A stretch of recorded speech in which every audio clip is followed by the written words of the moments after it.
सीताराम सीताराम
पावनी कलिमल हारणी मंगलकारिणी मोक्षदायी माँ गंगा मैया का ये पवित्रतम तीर्थ हर की पैड़ी ब्रह्म कुंड है। रामचरितमानस से चर्चा चल रही थी कि काकभुषुंडी जी ने कथा कही राम जी की, हंसों से सुनी। भगवान शंकर ने सुनी और गरुड़ जी ने भी सुनी।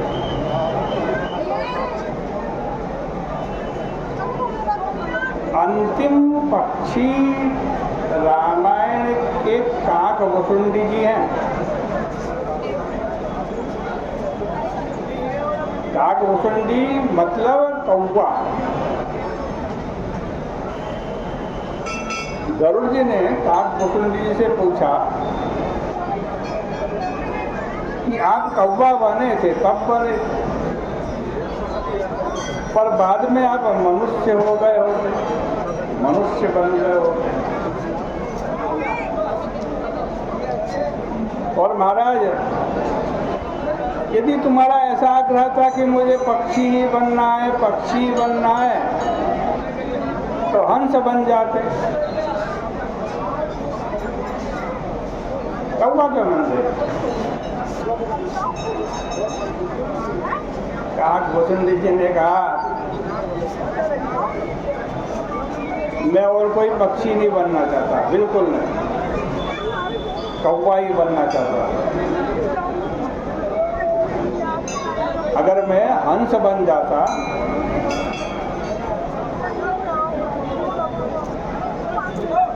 तब कथा करता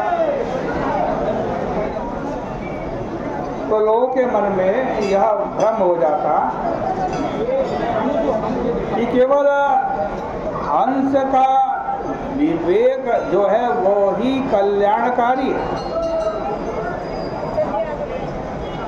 लेकिन अब जो मुझे देखेगा वो मुझको देखकर यह समझ लेगा कि जब मैंने हठपूर्वक भक्ति का पक्ष लिया, भक्ति पक्ष हठी कर ही रहे हूँ,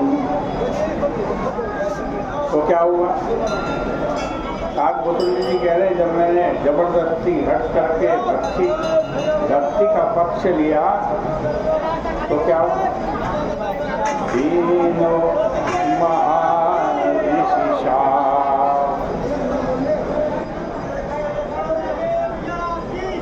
लेकिन मुनि ने भले श्राप दे दिया, जाओ तुम कौवा बन जाओ, लेकिन उसका फल क्या हुआ? मुनि दुर्लभ बर पायऊं, देखऊं भजन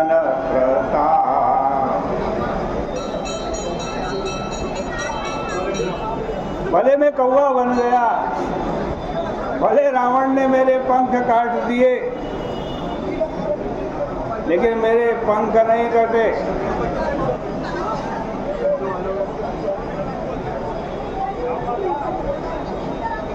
गीधराज के पंख कटे।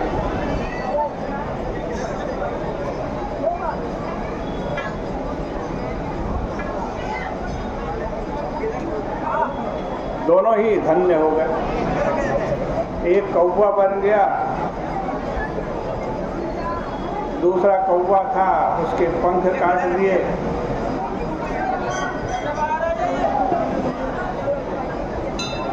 लेकिन गीधराज भी धन्य हो गए और काकभुसुंड जी भी धन्य हो गए। जिसका पंख नहीं कटा वो कौवे के रूप में अयोध्या में पहुंचकर भगवान के साथ उनके आंगन में खेलने लगा। और जिसका पंख कट गया भगवान उसके पास चलकर स्वयं आ गए अतः उसको गोद में उठा लिया। इसका मतलब यह है कि चाहे स्वयं उड़ करके भगवान के पास चले जाओ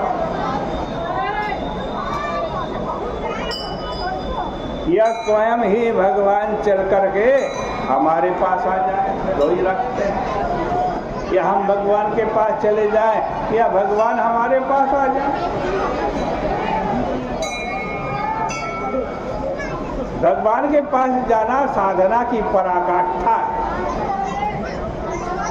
और भगवान का हमारे पास आना ये भगवान की कृपा की पराकाष्ठा।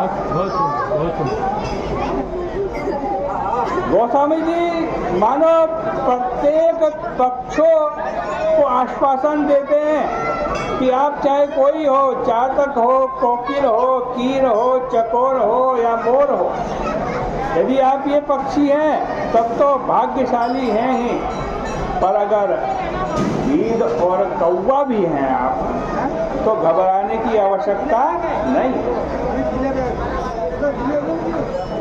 केवल एक काम कीजिए, अपने पक्ष का सदुपयोग कीजिए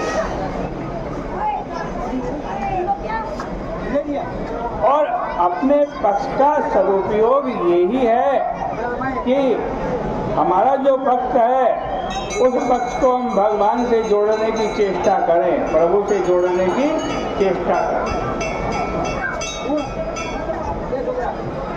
ये जो श्री राम जी की कथा है इसे कौवे ने कहा और हंसों ने सुना और गरुड़ जी भी बाद में जब पहुंच गए तो काकभुसुंडी जी ने गरुड़ जी से कहा, बहुत बढ़िया बात कही। क्या कहा कि भाई तुम हमारे पास क्यों आए?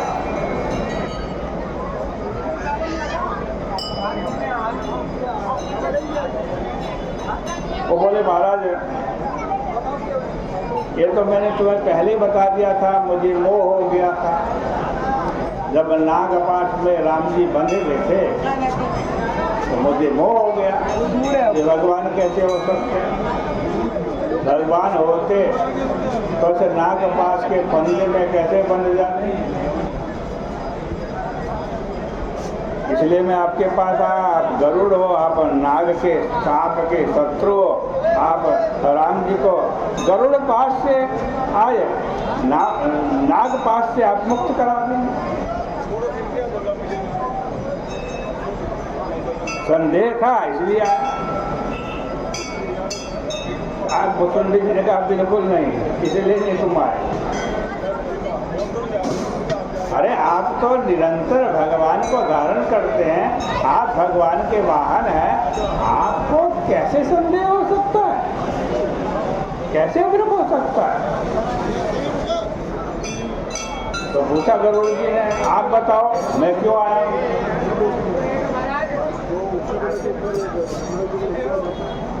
तो काकभूषण जी ने कहा आप अपने आप नहीं आए, आपको भगवान ने भेजा।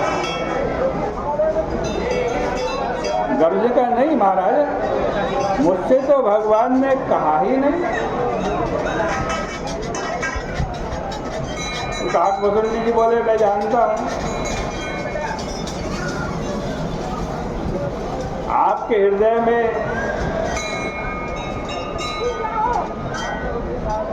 भगवान थे,